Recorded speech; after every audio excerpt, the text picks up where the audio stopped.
শাস্ত্র বলেছিল সর্বভূতে ঈশ্বর দর্শন করো, আর আমরা কি করলাম?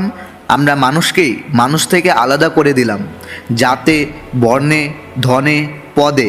একটা সময়ে যেখানে গীতায় বলা হয়েছিল যে সমান দৃষ্টিতে সবার দিকে চায় সেই জ্ঞানী, আজ সেই জ্ঞান হারিয়ে গেছে মোবাইল স্ক্রিনের আলোয়, বুকের গভীর অন্ধকারে, যেখানে ঈশ্বর নেই, শুধু অহংকার আছে। কখনো ভাবো, যে ধর্ম বলেছিল সত্যই ব্রহ্ম, সেই ধর্মের নাম এখন মিথ্যার রাজত্ব চলছে। যে ধর্ম বলেছিল অহিংসা পরম ধর্ম, সেই ধর্মের মানুষ আজ একে অপরকে আঘাত করছে শব্দে, চিন্তায়, বিশ্বাসে। কোথায় গেল সেই করুণা, যেখানে এক ভগবান রামের চোখে ছিল শত্রুর প্রতিও দয়া? আজ আমরা সামান্য মতভেদে ঘৃণা ছড়াচ্ছি। শাস্ত্র বলেছিল ধর্মই রক্ষা করে ধর্মকে, কিন্তু আজ আমরা ধর্মকে ব্যবহার করছি নিজের স্বার্থ